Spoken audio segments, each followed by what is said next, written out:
We'd like to thank you, our valued listeners, for your interest and support over the past 18-odd months. What was initially FX Radio has grown exponentially to include not just our podcasts in FX Medicine Podcast Central on iTunes, but we'd like to also introduce the recently launched FX Medicine website. This is our reservoir of resources, research and educational content for complementary medicine. Come and be a part of the community at fxmedicine.com.au.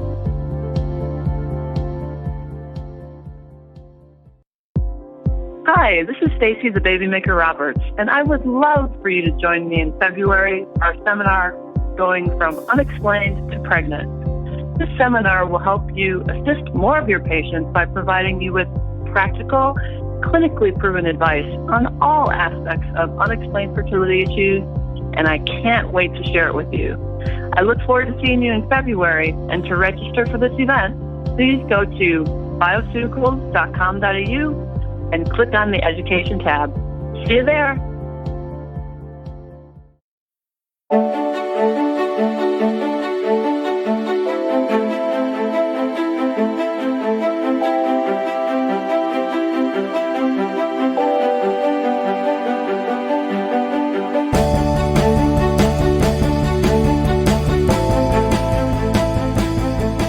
This is FX Medicine, and I'm Andrew Whitfield Cook.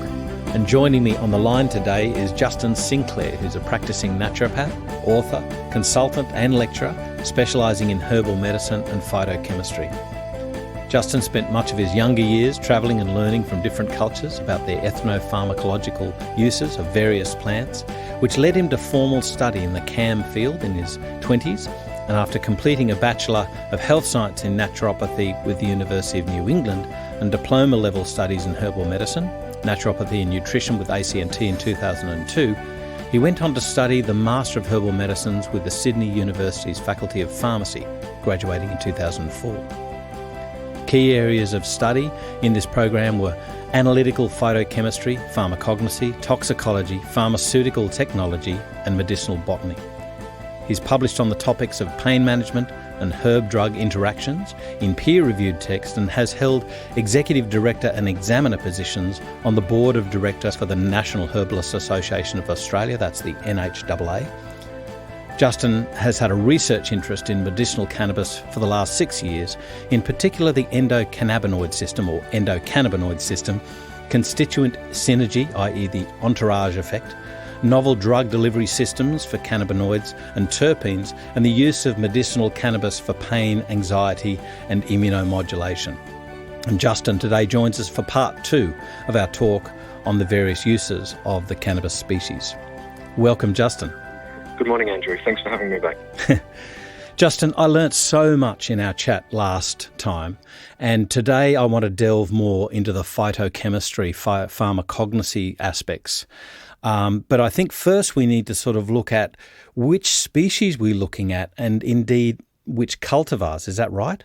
Yeah, it's actually a pretty interesting discussion, and and I guess not without surprise, the discussion about plants and specific species within this topic of cannabis is not only interesting but actually a little contentious as well. So I think basically at the moment, it's still being debated fairly heavily, not only in scientific but also the legal community as well. So I guess to set the stage with that, basically without getting too botanically or taxonomically excitable, there currently exists what we would consider 2 different theories on the cannabis genus.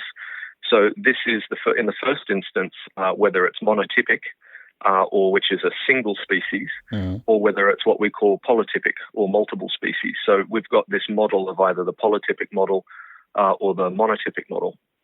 So in the first instance, which was the monotypic model, we've got scientists, I think it was Miller and Small, they published back in the 1970s, that based on cannabis's phytochemistry, on its anatomy, on its morphology, its genetic sequencing. Because remember, genetics and things like that was really only starting to come out then.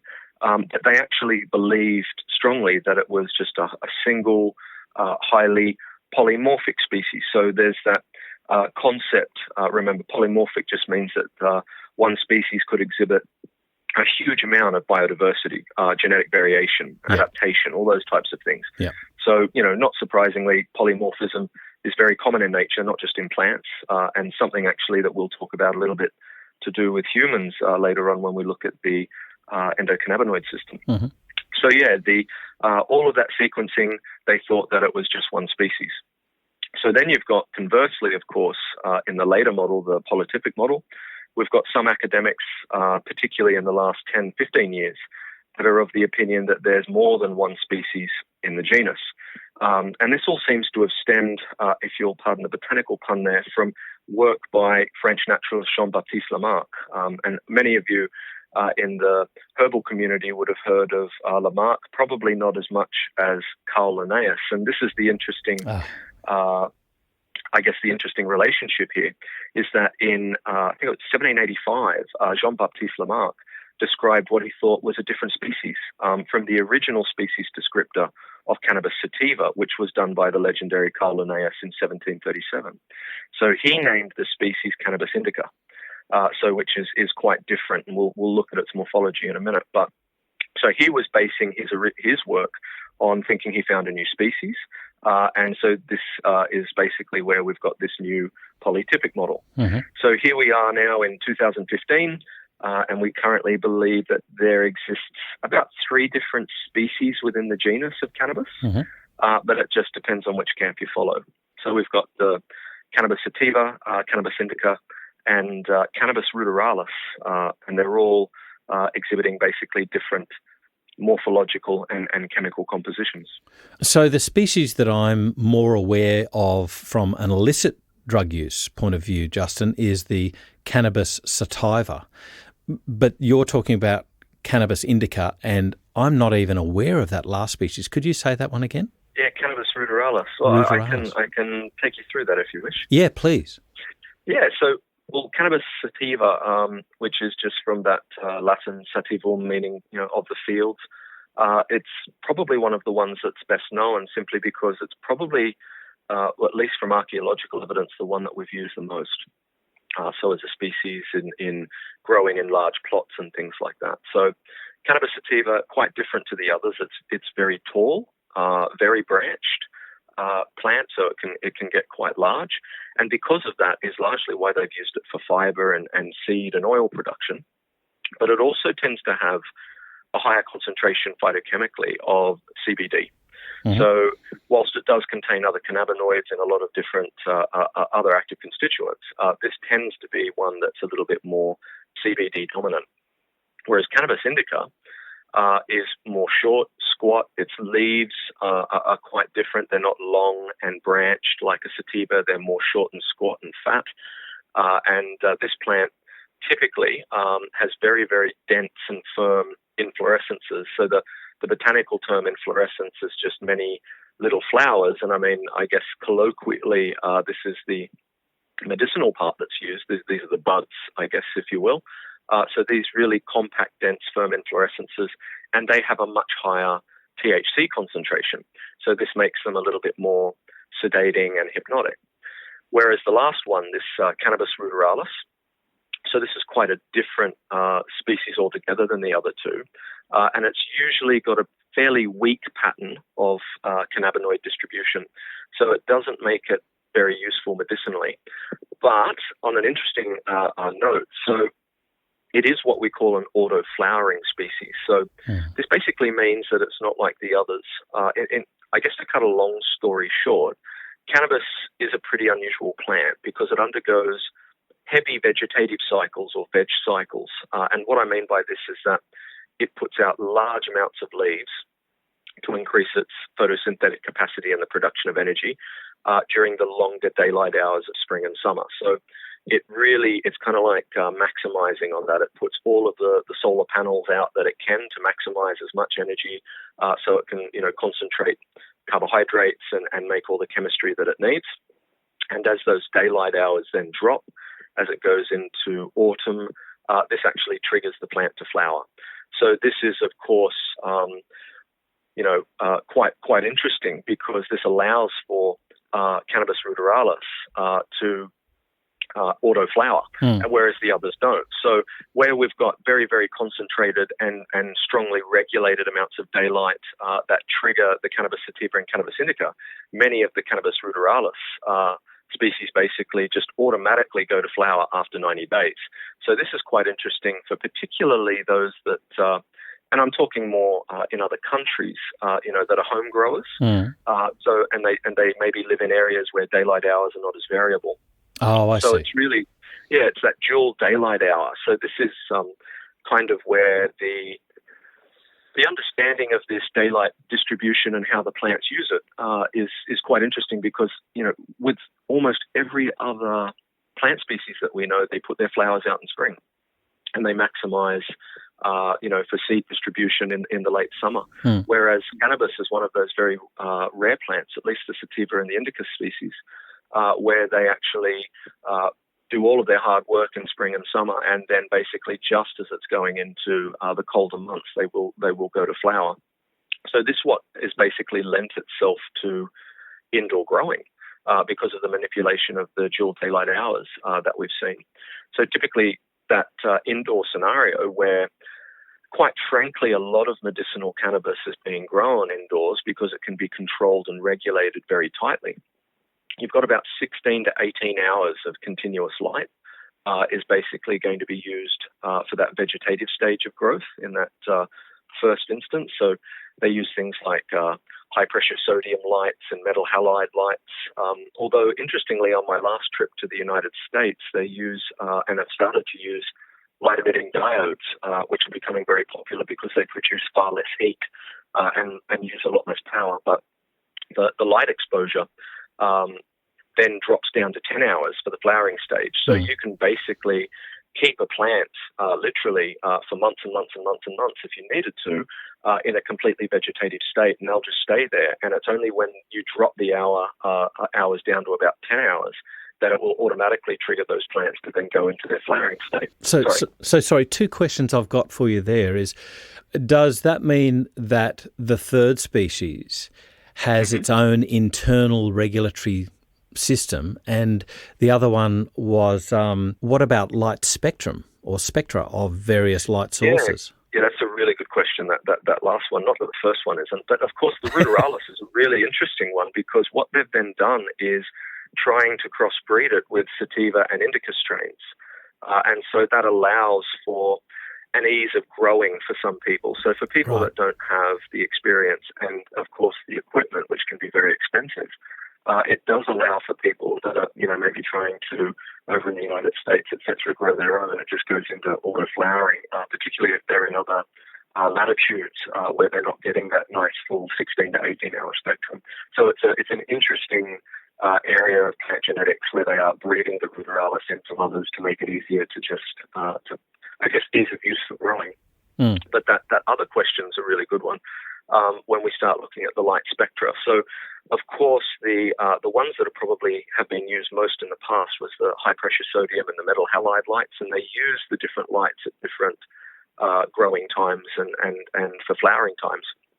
But they're never going to fully mimic the photons that are emitted from the sun.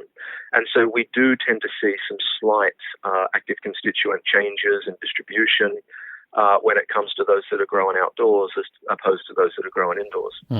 And so when you start venturing up into areas like Humboldt County, Mendocino County, where they do have some rather large outdoor grow operations, I mean, I've wandered through fields there that the cannabis plants get to anywhere between 11 to sometimes 12 to 13 feet tall.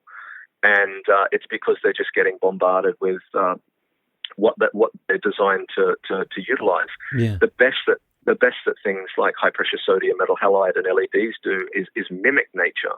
But it is not going to have the 100% same effect that the photons from the sun will, because some of those plants they're basically like trees. They're absolutely enormous, and the yield of them is amazing, simply because the amount that they can get off them. But that's a big difference too when it comes to indoor growing. So in indoor growing, you can basically turn around new crops, or if you basically look at it as a crop and a harvest cycle, about every 3 months. Whereas obviously when we start to look at outdoor cycles, it literally is just going with you have to plant and harvest with the season. So the outdoor crop will get larger yields. In some instances, you can get anywhere between 3 to 4 pounds per plant of cannabis yielded inflorescence. But the difference is that that's then up against indoor growth, which you're having if you're getting a yield every 3 to 4 months, 3 to 4 growth cycles in a year. So it's a lot more tightly regulated as well, because you can regulate the soil, the pH, and all those types of things as well. So I think this is a perfect segue onto the next question that I have for you, and that's the use, the legal versus the illicit or illegal use of the plant. And I've got to say right now that neither FX Medicine nor Justin Sinclair endorse illicit use of drugs, and we're looking at responsible regulated use for medicinal purposes. But let's go into this, Justin, because it's highly controversial. Talk to me about the illicit versus legal use, and if you wouldn't mind putting that in a historic context as well, because, in our 21st century living, we abuse so many things, including plants. I mean, you're talking about indoor growing of a plant. Imagine just keeping an animal indoor all the time. We would think it's inhumane. So, this is a plant. So it's kind of like caring for an orchid. And I just think there's nothing like it being outside in nature. But anyway, can you put that into this context, please? Yeah, sure. So when we're looking at different cultivars and whether one should be legal or one legal, it's a really good question. And to be quite honest, I think in short, no. I think that we definitely need to have different cultivars, and I think that it all goes back to that original discussion that we were having about different cultivars having different chemistry and different chemistry being utilized for different applications. So, each and every strain exhibits different and quite unique phytochemistry, and that then lends itself to this wide array of different therapeutic applications. So if we look just for a minute at CBD, CBD is very popular at the moment because of its use with epilepsy. It's been getting a lot of airtime and media time. So we'll start with that one first. So there's one strain that you may or may not have heard of called Charlotte's Web. So this is a particular strain designed and produced by the legendary Stanley brothers over in Colorado. So these guys have got a very, very long history of wealth of knowledge in selective plant breeding and plant genetics. And they basically crafted a strain that is very, very high in CBD and has very low tetrahydrocannabinol, actually less than about 0.3% of THC. Right. So it does not cause that classic psychoactivity of being stoned. It's which is associated with that delta-9 THC. Yeah. So the name Charlotte's Web, they actually named it after a little 9-year-old Dravet syndrome sufferer named Charlotte Figge. And so they designed this just for epilepsy, and many hundreds of families around the world obviously have been using this strain now with great therapeutic relief, of seizures, particularly in children and intractable seizures. Yeah. Now, the problem with that, of course, is that it's only anecdotal evidence, and as you know, there's quite a low anecdotal evidence is pretty low on the list of scientific priorities when it comes to strength of evidence and claims. Hence why I think this is part of the reason why science and medicine are dragging their feet a little bit and requiring a little bit more solid evidence. But that being said, if one focuses on just, clinical significance and not statistical significance, for example, it's a bit of a no-brainer, when you start seeing these children suffering intractable seizures and now, basically dropping down to maybe 2 or 3 a month. So it does raise, I think, a little bit of a discussion about scientists that can exert such strong legislative opinion when it comes to governments and legislation. Mm-hmm. So even though they've got a lot of theoretical knowledge of the plant and its activities, they actually don't have much practical experience in the use for patients, particularly in this country. So I think that's a really interesting point. I mean, I will segue back there, but It's just because, we're talking about setting up these regulatory guidelines in Australia at the moment for cannabis, and looking at doctors as being the people that will basically run that show. And there's no one actually really here in Australia with that type of practical use of the plant, because of course it's been illegal. Yeah. But anyway, it's just a bit of a digression. But if we get back on topic, then we'll look at another strain or another cultivar, and this one's quite different. Let's look at White Widow. So this is a very strong plant with THC, and I'm probably hearing you thinking right about now, what is with all the crazy names for these different strains? Why do they just get named Charlotte's Web or Purple Haze or White Widow? Yeah. And to be honest, I don't really know exactly how it all started, but I think suffice to say it will define in some way what the parentage of the specific strain is, or define something about its morphological characteristics. So for White Widow, for example, it's so named typically because it's got such a thick blanket of white glandular trichomes, and it's in those trichomes that the THC is very rich. And this particular plant was I think derived from a Brazilian sativa landrace strain and a South Indian indica strain that's really, really heavy with resin. That term landrace, just so you know, is just means a strain or species that's had very minimal assistance or kind of manipulation in growing from man. It's kind of just naturally evolved. Right. So you do have some of these that are still quite popular. So another example there is a different strain called Durban Poison. And that comes from that Durban, I think it's a South African port city over in South Africa. Yep. And it's actually a pure 100% sativa strain. So when we start looking, or just going back to White Widow, it's produced in the Netherlands genetically, and what we call a hybrid. So where we were talking originally about the indica and sativa, what they can now do is crossbreed. And this is about a 60% indica, 40% sativa dominant strain, making it really good for those that want more pain relief, stress relief, and help with anorexia. Not anorexia, the anorexia nervosa, so to speak, but just anorexia in the form of I want to eat more, etc., particularly as a consequence of chemotherapy, for example. Yeah. And if you need some stronger sedation and hypnotic action, it's those indica specific strains that are going to just help so much there.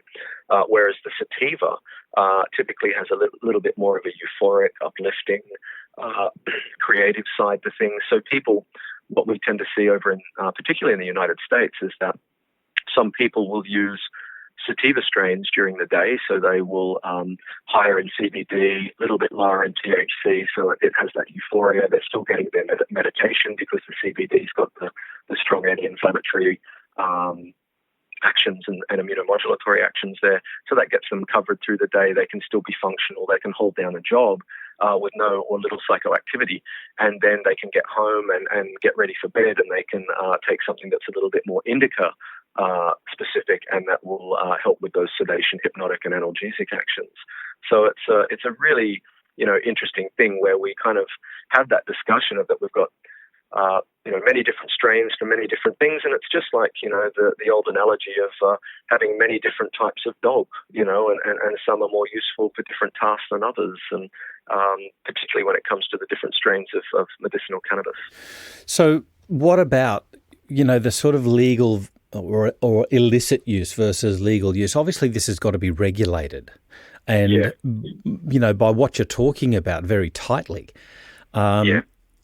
My question has to be: should we be therefore looking at the extracted phytochemicals pure, i.e., delta-9 THC and CBD and others that arise? Or should we be looking at whole plant and variations of ratios of these chemicals? It's a really well thought out question, and I'll be very specific out from the bat and say that I've got a pretty biased opinion when it comes to this. So I'm not.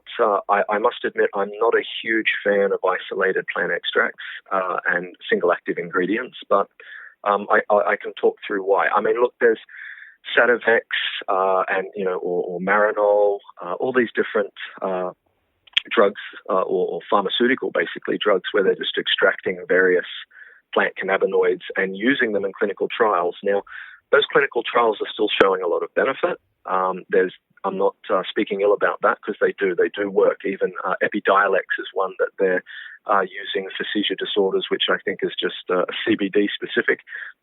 And the interesting thing about them is that, yes, they absolutely do work. And the issue for me, I think, is that they're probably not going to work as well as they could, and there's going to be an increased risk of side effects. And so what we have seen in studies in the United States is that where you put patients that have access to those types of drugs, they use them, they may or may not like them, and basically, generally, they will always go back where possible to using some type of full plant extract or just vaping or smoking, etc., the plant. And the main reason for that is because of things like side effects. So I guess for me, being, with my naturopathic background and things like that, it's nature typically produces everything that's needed in one beautiful little package. And I think it certainly has done that with a lot of these different species and strains of the cannabis family. And this, which we can talk about with the Entourage Effect, but they have done one interesting study, I think it was over in the UK, where they just gave pure THC, basically, or delta-9 THC, that major psychotropic, to subjects. And basically they started to, they felt very lethargic. And the other terms that they were using was, they felt really dysphoric. Is actually, they didn't feel very happy. They felt, like they were kind of at a funeral or something, and then suddenly they introduced a little bit of CBD into that profile.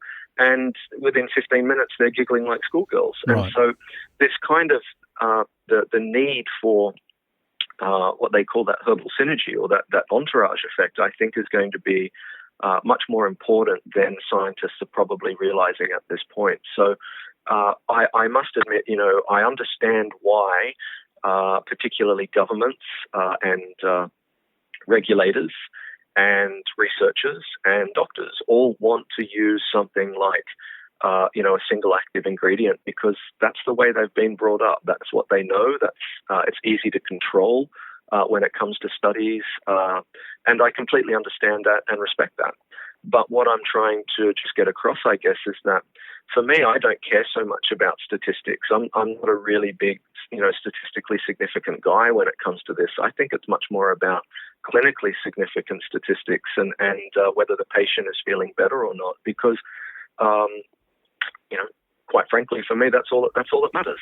And whether or not they got to under 0.05 or not, I really don't care. I just want to see someone that's able to keep food down, or someone that's not having seizures anymore. And so this is where I think legislation needs to concentrate strongly. Is just because what they're used to doing is what they're used to doing, it doesn't mean it's right. And it doesn't mean, I think, that they're going to be capitalizing on the great phytochemical benefit that this plant has. So when it comes to legislation, I am really hoping and certainly campaigning as many people as I can to not just be studying these single plant extracts. I am much more pushing for full spectrum extracts, because I just from the interaction with patients and the interaction with cannabis physicians that I've had the privilege and honor of having over in the United States, they've done all that research for us, and basically, it's a pretty simple one.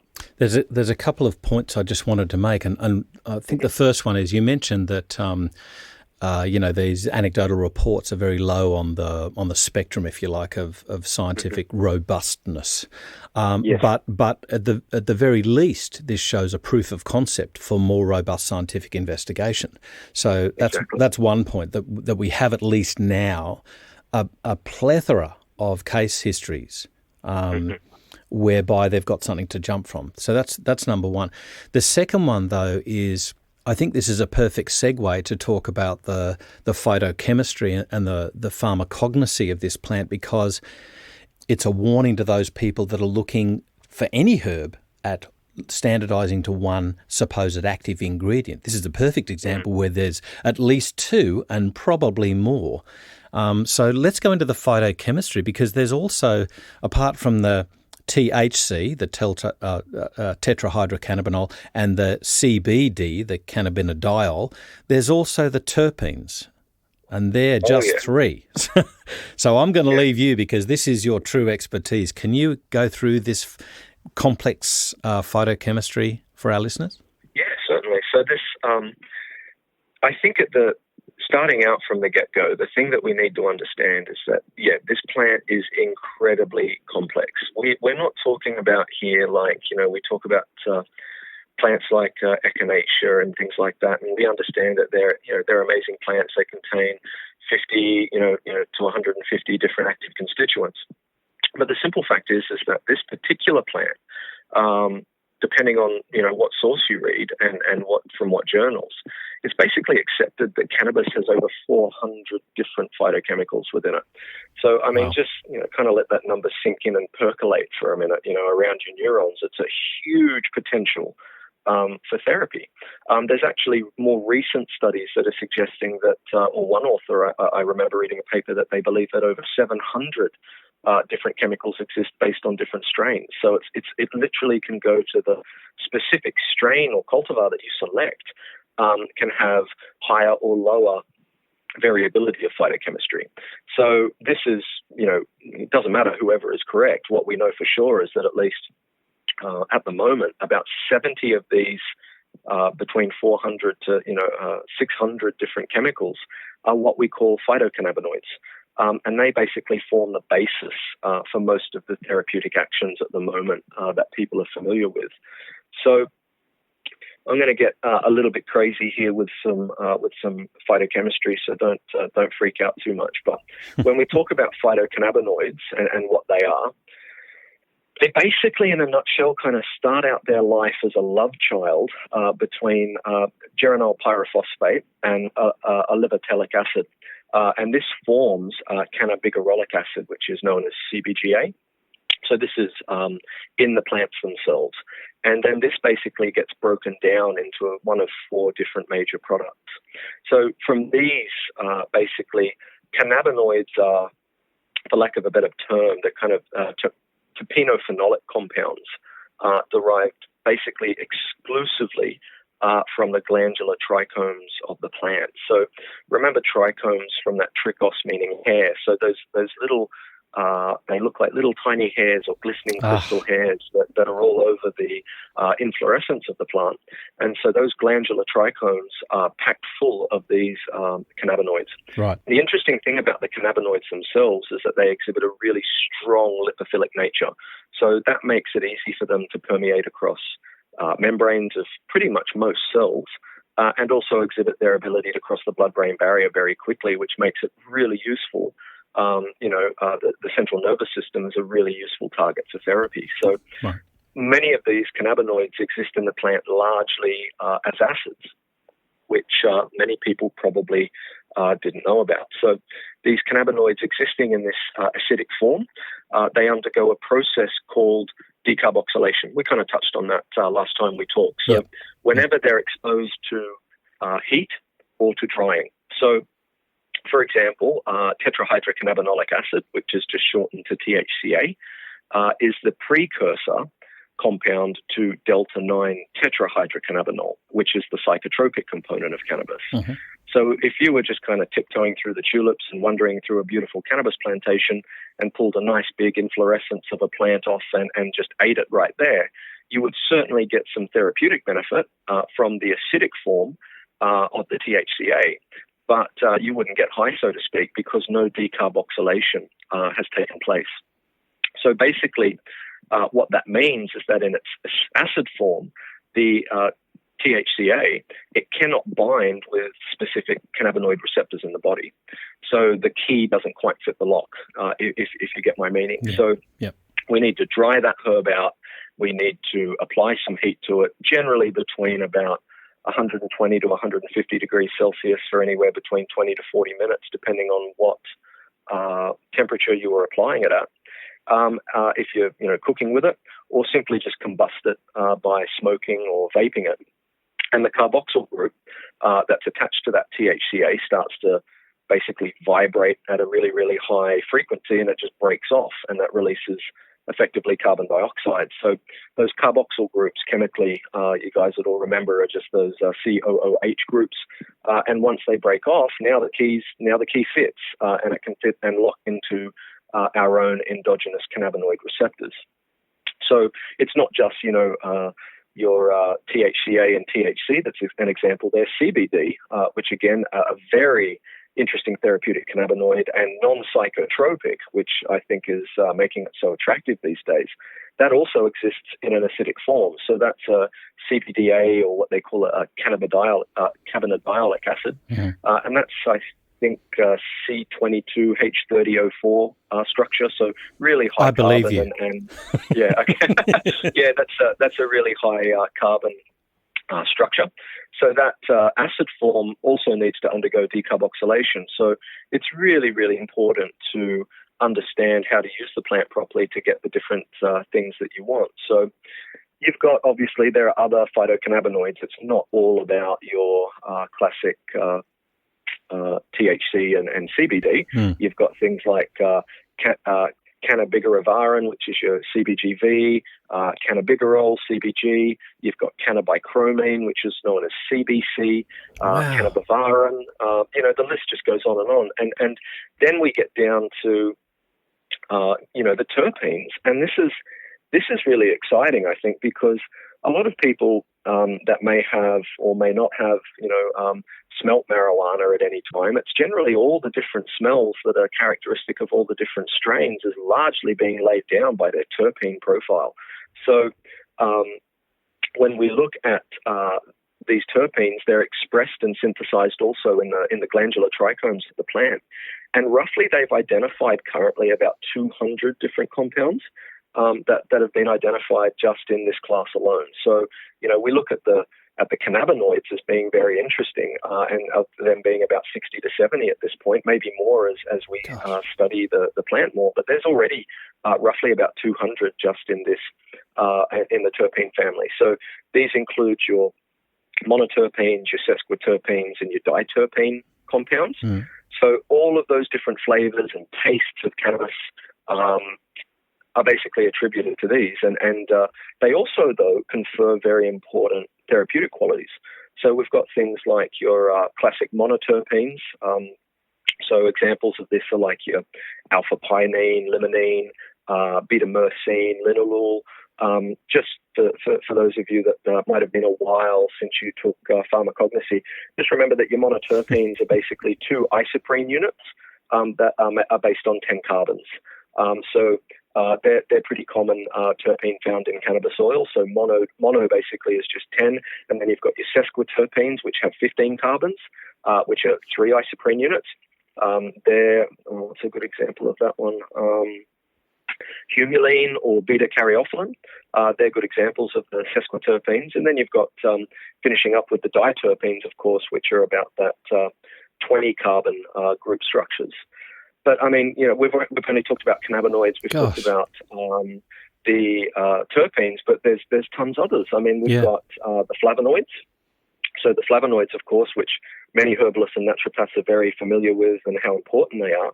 There's about 29 different ones that have been identified in class so far in various strains.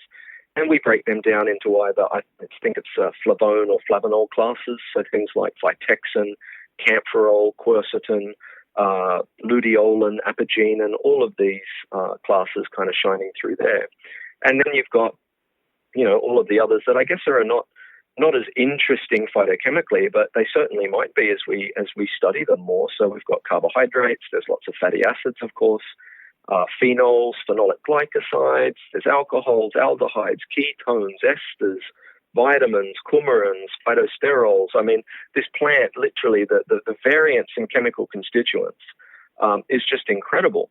And then the thing that really blows my mind is that all of those constituents, from phytocannabinoids all the way through to the lowly flavonoids, they all are subjected to huge variability when it comes to their growing conditions. So things like soil type, elevation, humidity, temperature, water quality, whether the water's soft or hard, the volume of water that they're getting.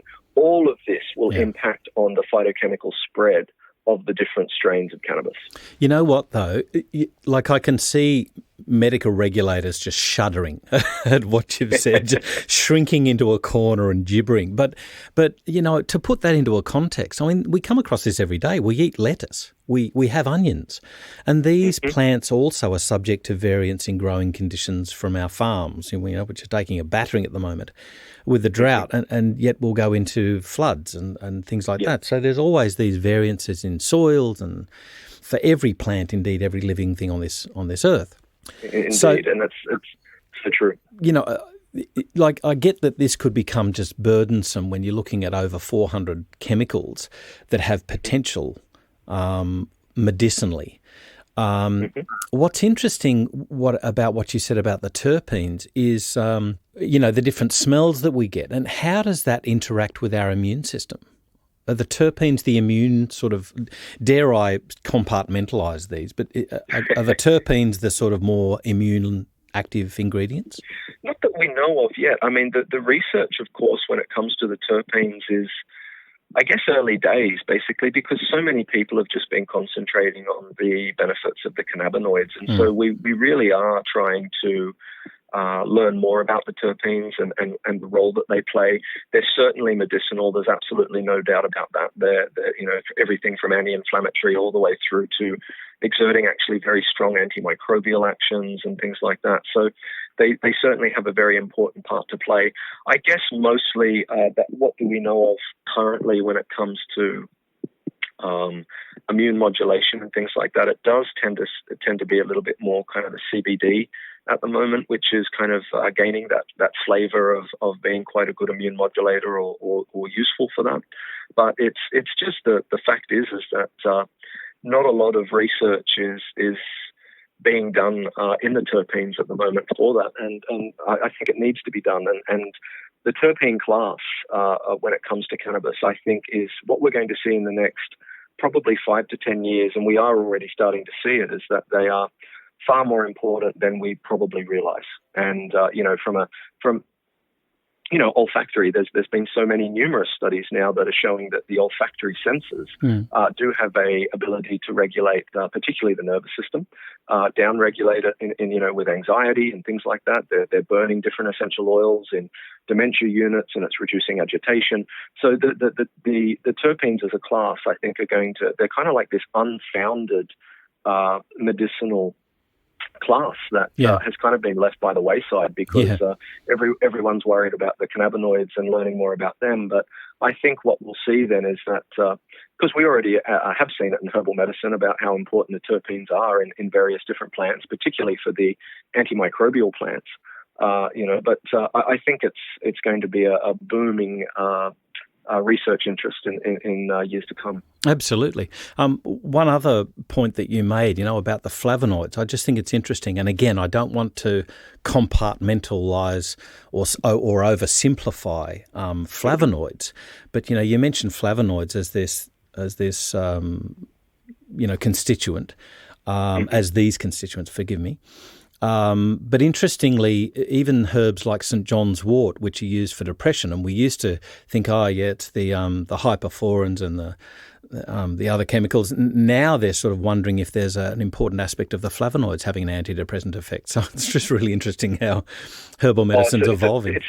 It's an excellent subject. And I mean, the thing that I think that we need to consider, which a lot of people kind of, I think, forget, is that plants don't produce these chemicals for us that we know of. They're producing them for themselves for some type of reason. Yeah. And largely the flavonoids as a group are protective against they're antioxidants, and they're protecting themselves from UVA and UVB rays. And I would hazard a guess that these flavonoids are probably potentially synergizing with other constituents, making them more available.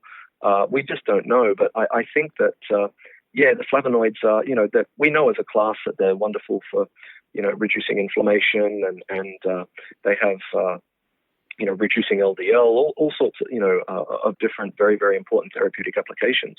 But where I get really interested is how they interrelate and communicate and work with each other with different chemical classes. Because I think it's and when you start talking about things like that, most regulators or people that are going to try and control this, their heads just exploded all over the wall, because they're like, oh my God, we can't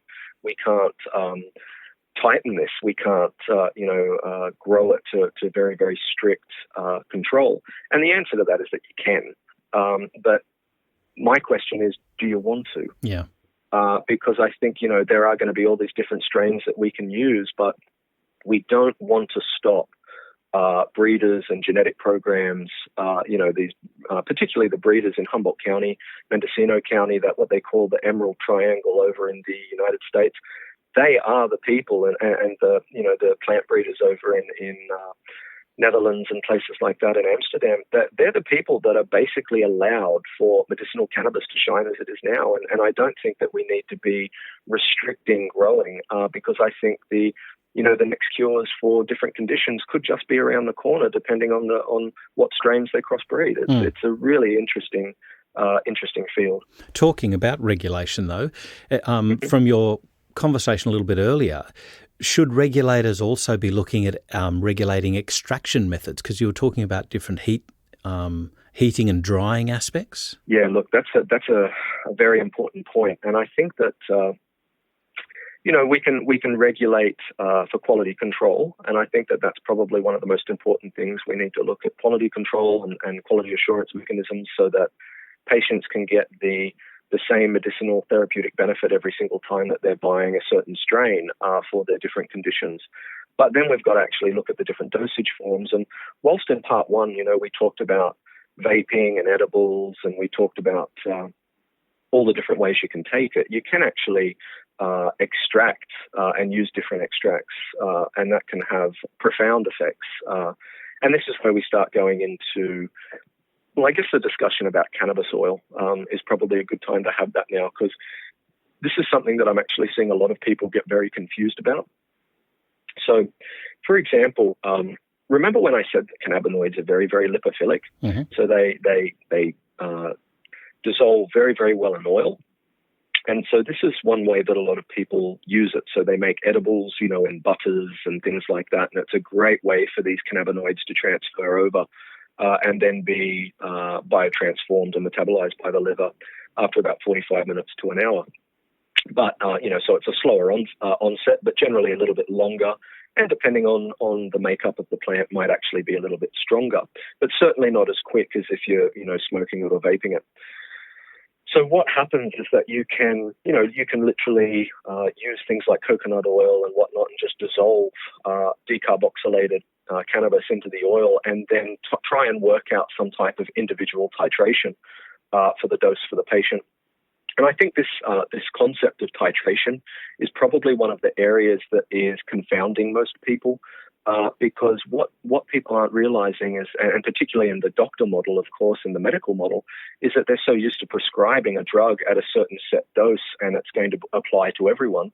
I feel that we can't apply this to cannabis. What we need to do is kind of look at setting up baseline dosages, and then you titrate up until that patient is symptom-free or pain-free or whatever the case might be. So this we always need to go back to, and this is where herbal medicine is so well equipped, is that we can just take that back to dry herb equivalents.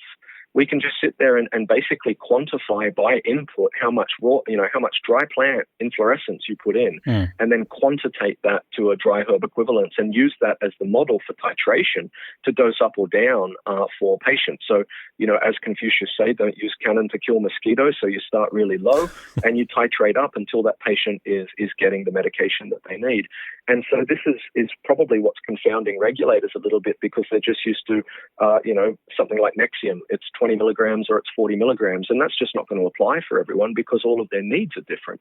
And so oil is a great way to actually just, from a drug extract ratio quantitation to measure out, 10 drops of an oil is roughly equating to maybe 25 milligrams of dry herb equivalent, and then I can just use that as the dosage guideline to titrate up until that patient gets coverage.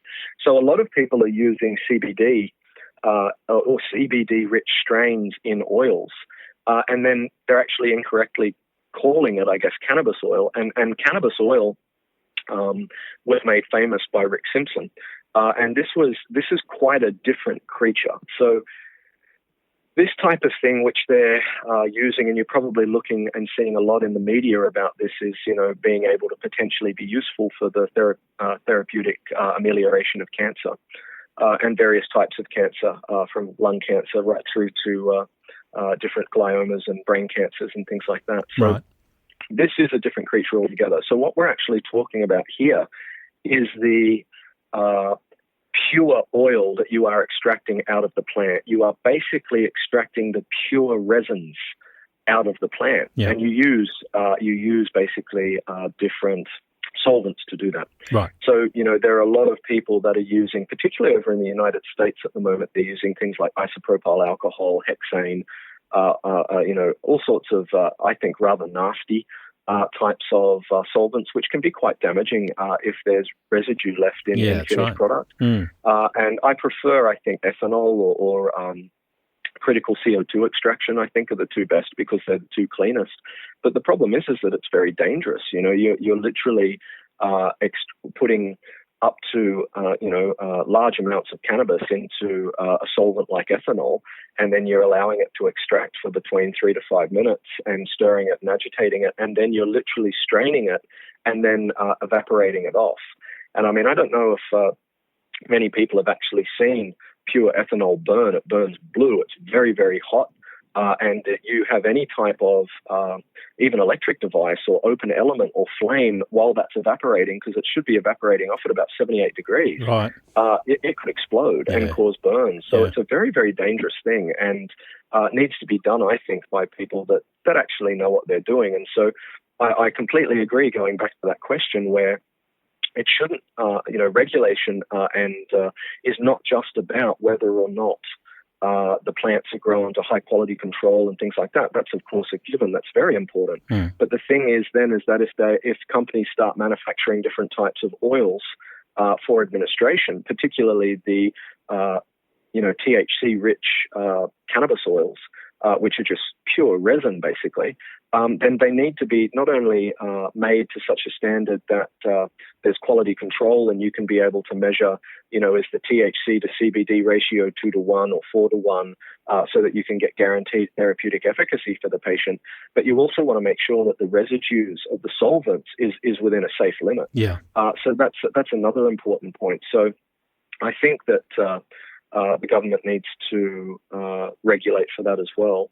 It's not stopping people, of course, that people are making these things in their backyard and all that kind of stuff. And again, quality control maybe not so much the issue, but I guess at the end of the day, the simple fact is that it's been illegal, and they're doing what they feel is right to try and help and assist people. But the government certainly does need to consider that, I think, moving forward.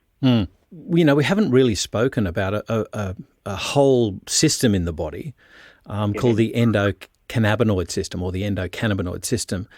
Yeah. Can you go through that briefly for our listeners? Yeah, I'd be happy to. It's a really interesting subject for me, simply because I think the thing that struck me when I first started doing research into cannabis all those years ago is that how come I never learned about this in school? So here I was, doing my 4-year bachelor degrees and different diplomas, and then I went on and did masters, and it was only in my master's program that I started to learn about it. And so, I started talking to a couple of friends that are medical doctors, and I said, so what do you know about the endocannabinoid system? And they just kind of smiled and looked at me. And yeah, exactly. And so I'm sitting there going, how can this very, very important regulatory system of homeostasis actually skip out in being taught in medical schools and being taught indeed to most healthcare providers, because it's such an important regulatory system. So yeah, it's a really interesting thing. So When we look about the endocannabinoid system, the ECS system as they sometimes refer to it, it is absolutely amazing, but unfortunately it's not really well understood. But the one thing that I just want to mention to the listeners to make it, I guess, a little bit easier to digest is that this is one of the major regulatory systems for homeostasis within the body. Okay, right. When it comes to homeostasis, the ECS is definitely up there with taking care of this for us. So we've only been studying the endocannabinoid system for about the last 20 to 25 years, I think it is. And it was actually thanks to the cannabis plant that we learn about it at all. So some scientists actually believe it's about 500 million years old from an adaptation point of view or an evolutionary biological point of view. So it's something that obviously we've had within us, and many mammals may, for quite some time. So, the topic of the endocannabinoid system is pretty huge. And we could probably actually just do an entire talk or even an article about just this subject alone. But I'll give you, kind of like a bit of a snapshot of it. So I guess first and foremost, as I said, the ECS, the endocannabinoid system, is first and foremost all about controlling homeostatic mechanisms within the body. Yep. Full stop. That's largely what it's important for. So it basically functions to always try and return the body to homeostasis by attenuating the potential for either excitatory or inhibitory neuronal activity. So now, here is another really interesting aspect about the endocannabinoid system, is whilst the classic neuronal pathway sees neurotransmission from the presynaptic neuron through neurotransmitter release across the cleft-on receptors expressed on the postsynaptic neuron, what we can see in the endocannabinoid system is that they can work as retrograde modulators. So they actually go against or work against the classic neuronal pathway to exert modulatory influences on neurotransmitters. So that is that they're released from postsynaptic neurons and actually can act on, cannabinoid CB1 receptors in the presynaptic axon terminals. So it basically makes them local mediators with paracrine and sometimes autocrine function, and starts to show the extent of magnitude that this system could potentially influence. I mean, everything from central nervous system and peripheral nervous system functions, but all the way through to immune function by inhibiting cytokine release or energy regulation, cellular fate, with cancers, GIT function, reproduction. I mean, the list just goes on and on. So breaking it down in a simplistic way, we can basically look at the major components of the ECS as being one of three things. So first and foremost, we've got the cannabinoid receptors, and this is where molecules like the phytocannabinoids THC and other cannabinoids are going to bind. So basically we classify these as being either of two types of receptors. I think that as more research gets done, we may actually find that there are more down the track. But we classify these as a CB1 or CB2 receptors. I'll talk more on that in a minute. Yep. So recent research also suggests that endocannabinoids, so endo means within. So obviously, we produce our own cannabinoids to be able to have receptors for them. So the anandamide in particular is one of these endocannabinoids. So it directly interacts with non-CB1 and non-CB2 receptors. So it's not just about cannabinoids. It can actually, they've just done a study that showed that it actually works on things like the transient receptor potential vanilloid type. So it's the TRPV1 channel. In so much as saying that it's not just about working on their own receptor types. It can actually work on different receptors as well. So gotcha. This is where we've got that huge scope for particularly therapy. So we've got the cannabinoid receptors. We've got the cannabinoids themselves, okay? So in the endocannabinoid system, those that are endogenously produced, we've got anandamide and 2-AG, which are the products that we produce in our own body. We've got phytocannabinoids, which come from plants and also, of course, interact with the same cannabinoids. And then we've got those that are synthetically produced, like marinol. So marinol is basically a synthetically derived delta-9 THC. Right. So we've got the cannabinoid receptors, we've got the cannabinoids themselves in their three different forms, And then we've got the enzymes that basically take part in their manufacture and breakdown of the endocannabinoids. So things like fatty acid amide hydrolase, all three of these basically work in harmony to achieve homeostasis and bring balance to the body. So you've got those, the receptor, the cannabinoids, and the enzymes. So the endocannabinoids are thus called, of course, because of its development to respond, it's endogenously produced cannabinoids. And in the human body, the first two that were found to do this was your N-arachidonoyl ethanolamine, which is basically shortened to anandamide.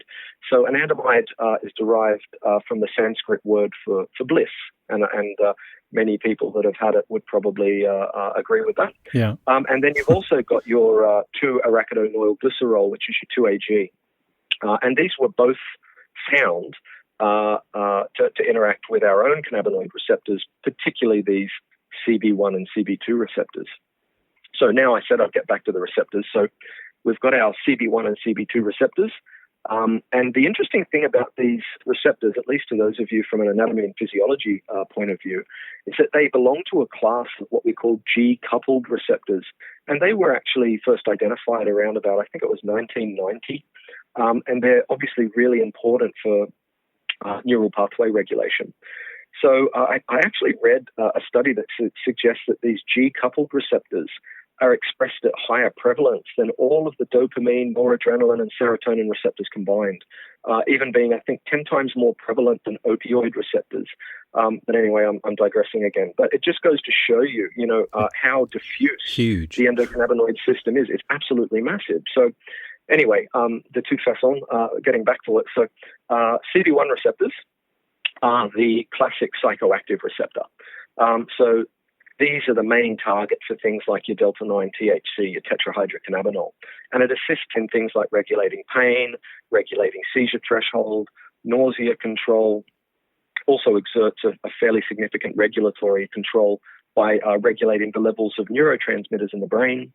So, obviously a lot of central nervous things going on here. And then you've got your CB2 receptors. So they're also involved in things like pain modulation and inflammation, but they're distributed throughout the body a little bit different.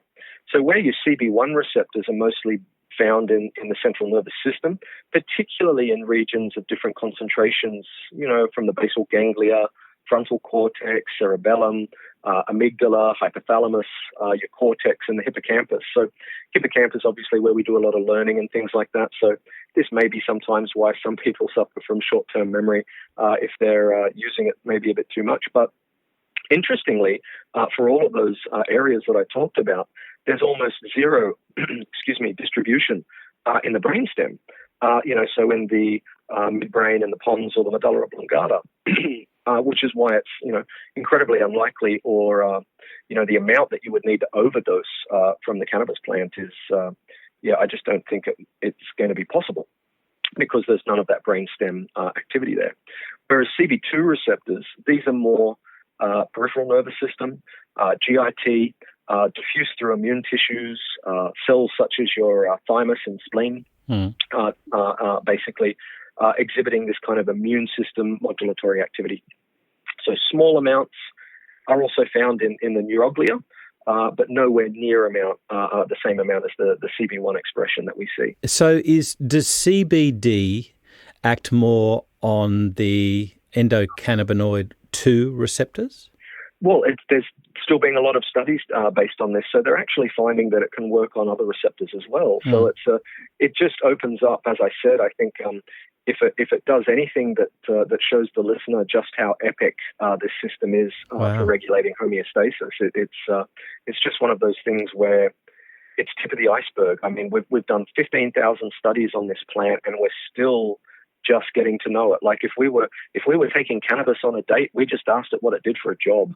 That's essentially how I think we are when it comes to this plant, because we just, even after all those studies, where the level of complexity and the magnitude that this is, a plant that could can just be, we talk about it kind of undergoing this renaissance. It's always been there for us, throughout history.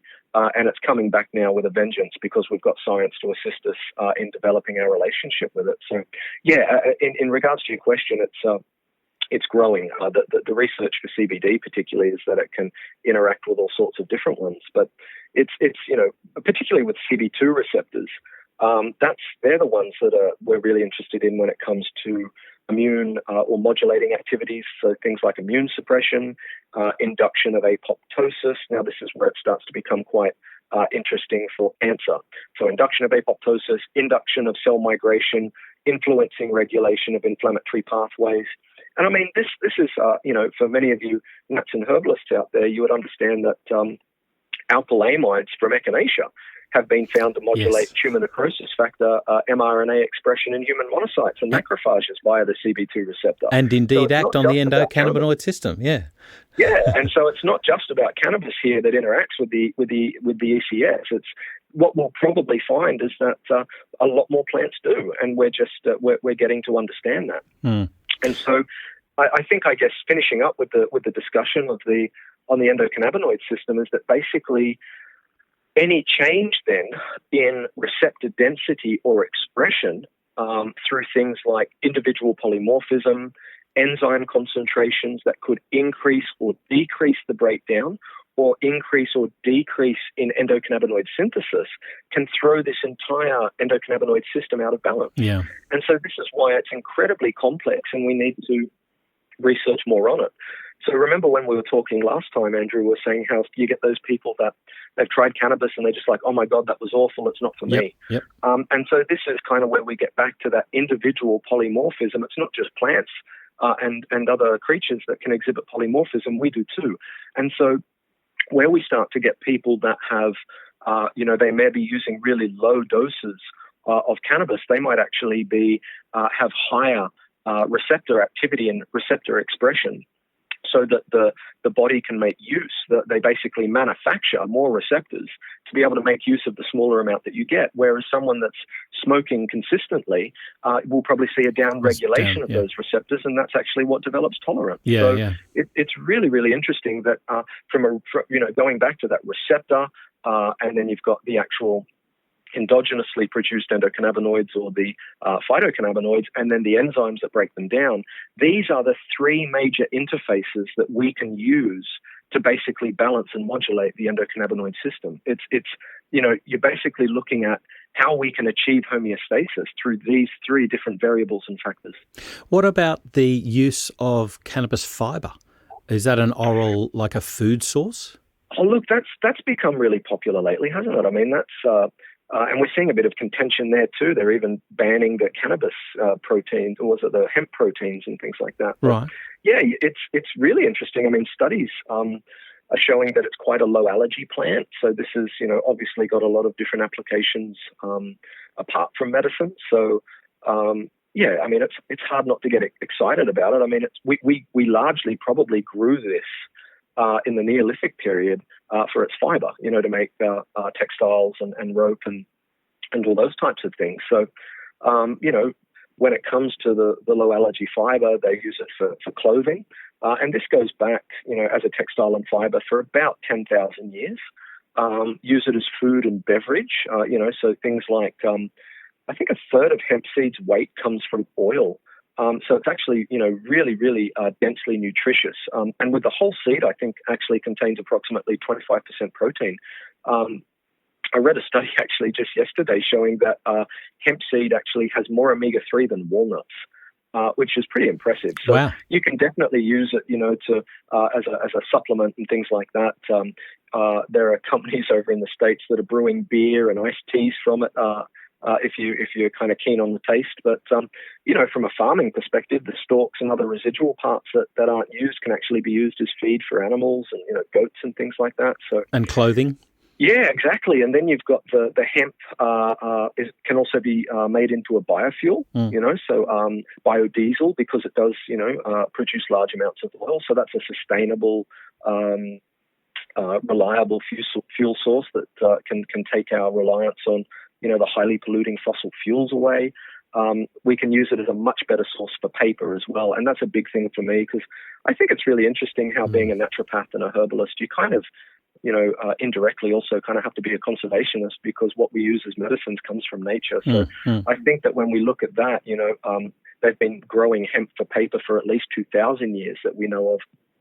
And it makes much more sense to me, I think, to look at using hemp as a growing crop for paper rather than forests, which have taken hundreds, if not thousands of years to grow, and support a really diverse and delicate ecosystem where you can just have a monocrop like hemp that will reach maturity within a year cycle and get just as much output. So I think that's fantastic. And then even building, which has only been something that I've recently learned about. It's been around for a while, but hempcrete is just blowing my mind at the moment. Wow. So they basically make this, it's like a concrete, and it's an excellent fire retardant, really strong building material, easily manufactured, excellent insulation qualities.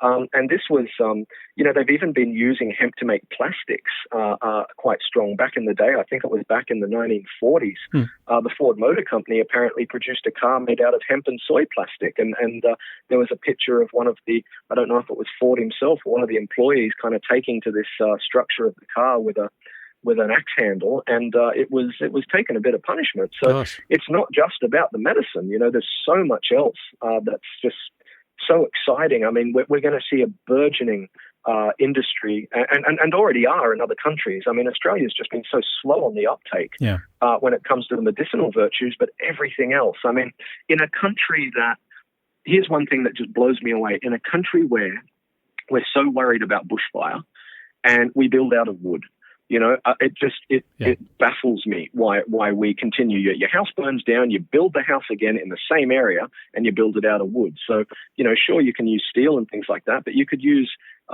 concrete or hempcrete and things like that. And in a country that's so hot and has such adverse weather conditions, you want really good insulated houses, and hempcrete could be an answer for that. Suffice to say also, termites.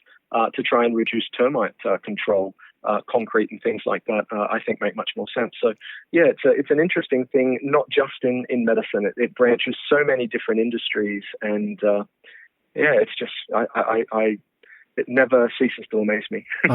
Well, I've got to say, you've and forgive the pun, but you really have blown my mind with not just the complex phytochemistry, which I was half prepared for, but the multitude of uses. I had no idea about these other uses. So I knew about clothing, but biofuel and certainly hempcrete is that's a sustainable actual thing. And I think the key is, as long as we can get the regulators to properly, responsibly regulate this, so that we can use the pharmacologically active components for medicinal purposes, and then we can use the rest of the plant for other ecological purposes and economic purposes. I think that makes perfect sense. Yeah, you're absolutely correct. And I think, very succinctly wrap that up, is that the regulators, legislators and politicians need to see that it's not just about the medicine, that there are a lot of other industries that could benefit from this. And at the bottom line, that benefits our economy, it creates more jobs. There's going, if it's done properly, this could be a very, very important industry for Australia internationally and locally in our little Asia-Pacific region. Justin, I can't thank you enough for taking our listeners through the complex, nature of cannabis species and the various cultivars, their medicinal use and their indeed economic use. Thank you so much for joining us on FX Medicine. It's been my absolute pleasure, and once again, thank you so much for the opportunity, Andrew. This is FX Medicine, and I'm Andrew Whitfield Cook.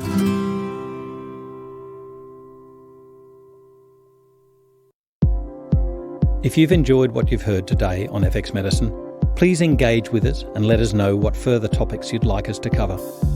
You can get in contact with us through our website, fxmedicine.com.au, or look for FX Medicine in your favourite social media platform. You can also rate and review us on iTunes, and we'd really like to thank those who have already rated us. It's through your continued support that enables us to bring you current, complex and relevant topics to enhance your practice of natural medicine.